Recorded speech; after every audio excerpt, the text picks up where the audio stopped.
So we were on our way over here, and I texted you that Prigozhin thing. Mm-hmm. Wild, but not unexpected. Well, yeah.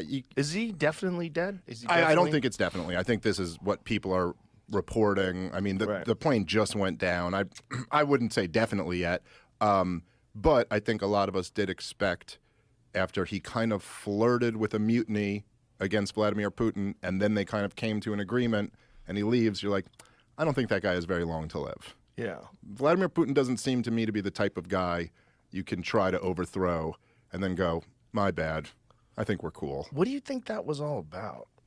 I don't know. I really don't know. At first they were spinning it like he was pissed off about the war, but that never really seemed to make sense to me. I think some type of power struggle, and he kind of went for it in a pretty major way, started like destroying equipment and moving his forces toward Moscow, and then they reached some agreement and they backed off. And now a plane went down. So we'll see. We'll see. Yeah, if I was him, I wouldn't be going anywhere by plane. Yeah, yeah, you would think, right? You should take a bus, bro. Yeah, you should take. You should take a tank anywhere you go. You should be inside a safe, riding on a bus. Yeah. What was crazy is when it first went down, so many people in like the corporate press were like, "This is it for Putin. He's done. Russia's collapsing because they're doing so bad in the war." And all of those narratives seem to be completely disproven. Well, what's scary is what happens if Ukraine runs out of troops. That's what's terrifying. Is like, how many more soldiers do they have left? How many more people can they force to fight that war? Like, what is the truth in terms of what are their losses? Because what you hear from people that are the true believers in the leftist movement is that Ukraine is winning and that Russia is doomed. We must support Ukraine. And then what you hear from realists, particularly people that have been on the ground, they're like, it's a slaughter fest. It's horrific, and the ratio of Ukrainian dead to Russian dead is extremely imbalanced. Right. That's what I'm... In Russia's favor. That Russia's killing a lot more than they're getting killed. It's hard to know exactly. It's always hard, like, in the fog of war to know exactly how many people are dying. It's usually not till after the fact, and they do the, like, excess mortality numbers, and then you kind of figure out, like, how many people actually died here. But it does seem... I think there's no question that Ukraine is doing better than would have been expected. Like, say, in the year 2010... If you had said, okay, Russia's going to invade Ukraine, most people thought they would have folded in a couple weeks and it would have been over. Ukraine has at least put up a fight to this point, and I think that that is because of the fact that, number one, NATO was training the Ukrainian military for years, ever since 2014, ever since Yanukovych government was overthrown, and number two, that we've poured an unlimited amount of resources into the war effort. But then that kind of leads to the question of like, wait, but if Russia still wins at the end of this, which it looks like they're going to, short of like U.S. intervention, direct intervention, then what did we accomplish here other than just getting way more people slaughtered and drawing the war out way longer to kind of sacrifice Ukraine in an effort to hurt Russia? And it's crazy that the same people who support this war support it claiming that they really care about the Ukrainians. But you're like, if you really cared about them, why would your move be to prolong the conflict and let more of them die? It seems so horrible. It's very strange when the left is pro-war. Very, very strange.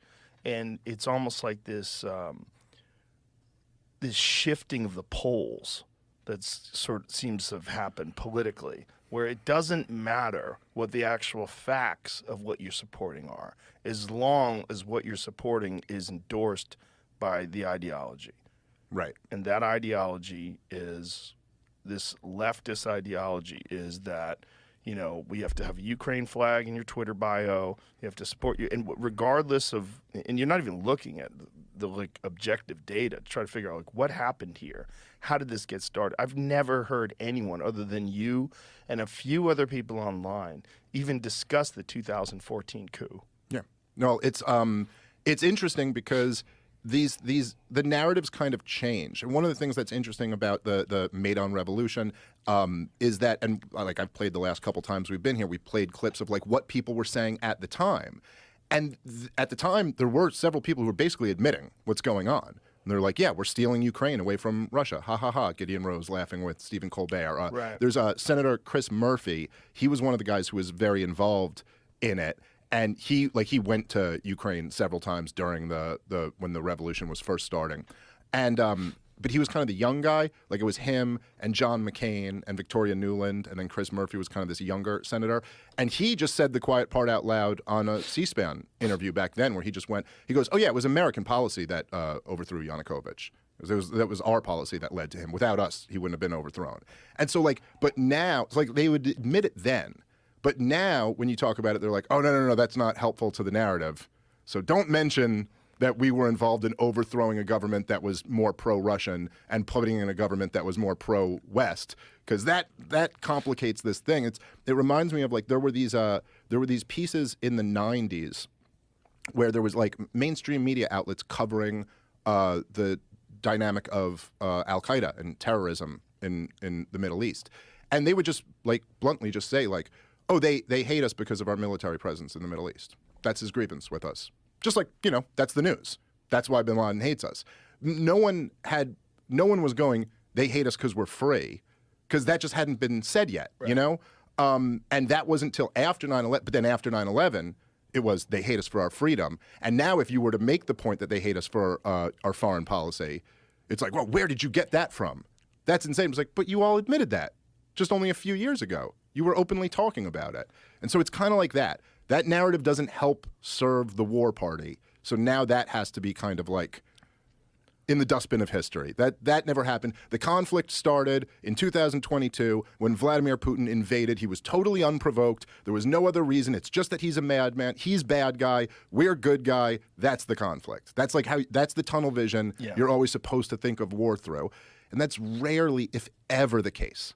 It's always more complicated than that. And then as soon as you start saying things, which believe me, from the last two podcasts here, I've heard a lot of people, oh, you're spewing Russian propaganda, you're pro-Putin, because as soon as you start going, well, look, this guy had some legitimate grievances.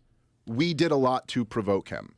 And that all of a sudden means you're like on their side. Because you're no longer, we're good guys, he's bad guys. I'm like, no, actually, there's a lot of bad guys involved in this conflict. Yeah, you were detailing last night. It was really interesting. With Hassan, you and I were sitting in the green room, and you were detailing the coup, and then